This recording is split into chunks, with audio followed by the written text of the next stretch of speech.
Welcome back to The Big Show. It's always nice to talk to a legend and a true star. Clive James, how are you? Well, I'm thrilled at being called a legend. It sounds as if I should be wearing a kind of fur coat.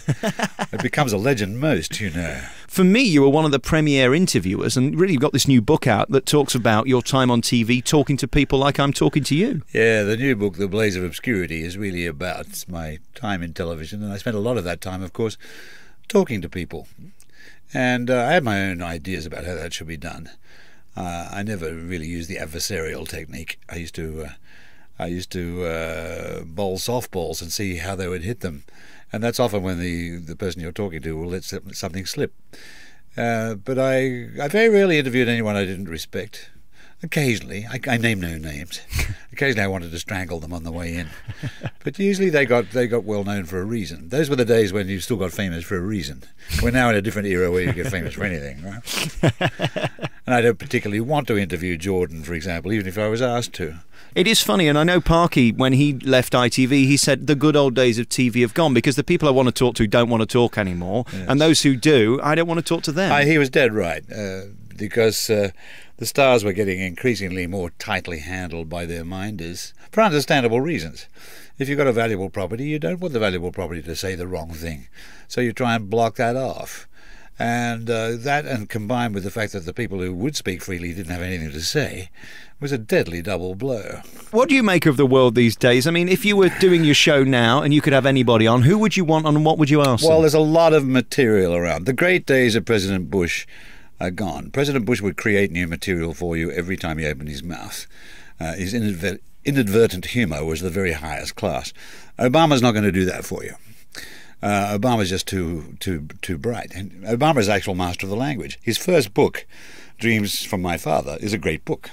What we're going to find out in the next 8 years, or it could be 4, is whether you want a great writer to be president of the United States. That's really going to change the way the world works, how that plays out. But no, there's a lot of stories about it. But who would I want on? It's a very, very good question. I usually appreciate most of the people who make things. Often they're making them in a sort of not very spectacular way, but they're getting things done. Sometimes the really, really big people just don't want to be on television. Television isn't everything. But isn't that great, though, that the mystery is there with them? I almost regret the fact that we know too much and that people say yes when you ask to interview I would them. like to get some of my mystery back. In fact, there's a lot of mystery because Clive James doesn't really exist. I'm a hologram. And the actual me is sitting somewhere else in a secluded castle.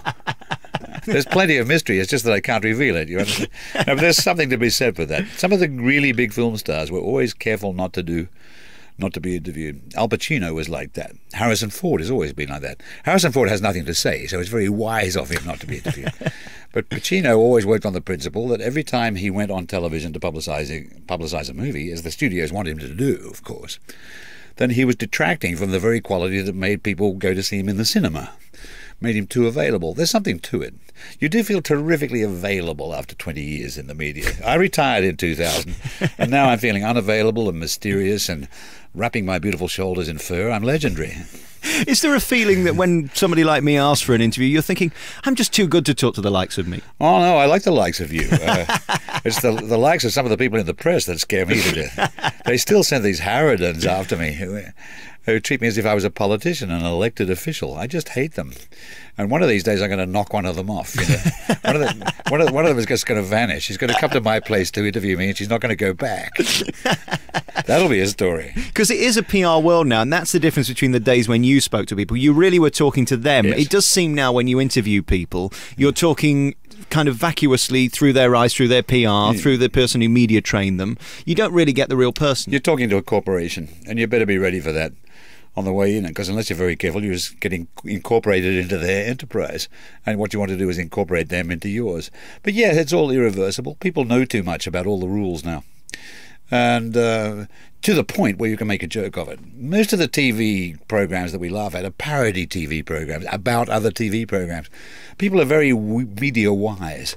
That's what wears me out. It's sometimes a relief to get off the plane, usually a small plane, in some country where they have not got advanced media, and get back to human relationships. Because we've lost the plot in a sense that everybody now wants to be a star. Yes. And they don't really know what they want to be famous for, but they just want to be a star. You'll see kids being interviewed on the streets of New York in, say, in Harlem, or Spanish Harlem, and they'll ask the kids, what do you want to be when you grow up? And they say famous. What do you want to do next? Well, I want to get famous. What do you think you could be really good at? I could be good at being famous. It doesn't occur to them that on the whole it would be wiser and better for the world and for them if they actually did something in order to earn this fame. You've done so much and you've known so many great people. Princess Diana, let's cover that for a start, because you were a huge fan, weren't you? Yes, I adored her, but I thought she wasn't entirely stable when I first knew her. But on the other hand, she was fascinating. And to the objection, well, if she'd been a checkout girl at Tesco's, you wouldn't have been interested. The answer is, oh yes, I would. She was riveting. What nobody expected, and this is going to be the hardest thing to tell the next generation. Nobody really expected she would die. Nobody knew that. So the idea that it was all leading up to that is wisdom by hindsight, which isn't wisdom at all. We all thought she was going to live. She would have made a marvellous queen. I saw myself as a very, very old man being called to the palace and required by her to tell the same old jokes that she'd always liked. I adored her. There's no disguising it. And of course, she's still being written about today. Does that break your heart? No, it doesn't, although I'm very, very sorry to see the same people who were earning £1 a word for writing about her when she was alive are still earning £1 a word about her when she's dead. There's no end to it. The thought that there are people in the building consuming their lives doing this is somehow very, very touching, don't you find? I mean, it's a compliment in one way. I feel it's the same with Michael Jackson. I can't see them stop writing about him either. I don't see the point with him. I think he only had 4 or 5 hits. He wasn't even the Tamla star that really counted. But I thought the whole business of his life, the mere business of his operations on his skin, was enough to make you cry with pity. It was frequently proposed I do a documentary about him. I vetoed that. Not interested. So was it always personal with you then? Did you always decide who you interviewed? I have to like what they do. And although I liked the way he danced to Billie Jean and a few other things, it just didn't interest me very much. And I thought he was well on the way to being a tragedy quite early on. The minute where his face started to alter, I thought this is undoing 200 years of black progress. I mean, whatever contributed to the change of climate by which Barack Obama became president, which is a very welcome development in history. It undoes a great historic wrong. Whatever contributed to that, Michael Jackson did not contribute it. Michael Jackson contributed the opposite. He looked like a man who was ashamed to be black. No, I didn't want to interview him. But wouldn't you be curious, because you're such a bright man, and it would have been interesting... Leave it to other bright men. But wouldn't you have been curious to put that to him? Asking an awkward question is no way to find out the truth on television. Well, I'm a believer in that. There's no point asking a question that you know you're not going to get an answer to. You can ask it 15 times and everyone will throw their hands up in the air and say, hurrah, he's Jeremy Paxman. But if you listen carefully, you'll notice that the person being asked the question didn't answer it. So you're none the wiser and they won't talk to you again. I suppose you've got to be in a position of power to get away with those types of questions. And you were. I mean, in your day, as we read in this book, The Blaze of Obscurity, you were it. I mean, you were at the top of your game and you could get who you picked. Parky was always number one because Parky was on the BBC. And while we were both on the BBC, Parky was still the number one interview show. And so really you were competing for what the Parky show either didn't want or it already had, but they didn't mind doing it again. So, but the center of the equation was always the Parkinson show. But I was quite content with where I was. And I talked to some marvellous people. I loved it. People like Peter O'Toole was such a pleasure to talk to. I learned things from them, especially in the green room. Peter O'Toole said, have you ever seen the paintings of W.B. Yeats's brother, Jack B. Yeats? And I hadn't. So after that I did, and it was a life-changing experience, things like that. No, I loved it all, but I wouldn't say it's a position of power. What you're doing is entertainment, and that's not powerful. And the person with the power is the person sitting in the other chair. They are conceding to you. They are condescending to visit you. And the bigger the stars they are, the more they're condescending. And they're bound to be aware of it. I could name many names that I was very, very, very pleased to have settling into the seat opposite me. But I was very, very conscious that my job was to help go on making them look good.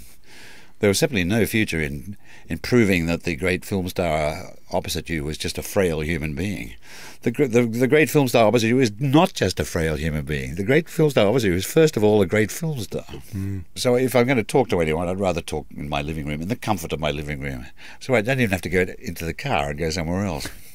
Clive, it's been lovely meeting you. It's such a thrill because you are a true legend of Alex, TV. you're too kind. No, I'm serious, and the website is worth visiting at www.clivejames.com. And the new book, The Blaze of Obscurity, is your 32nd autobiography. And it's the one I've had. It's the 32nd book, the 5th volume of autobiography, and I've never had more fun than this one. And it's usually a good sign if you have a lot of fun writing a book. Then the readership might enjoy reading it. But it made me fall out of my chair, so maybe it'll do the same for you folks. I wish I could be you, because you met so many people and asked so many interesting questions, and you're so much smarter than me. How can I answer that one? Clive, thank you. I have no answer.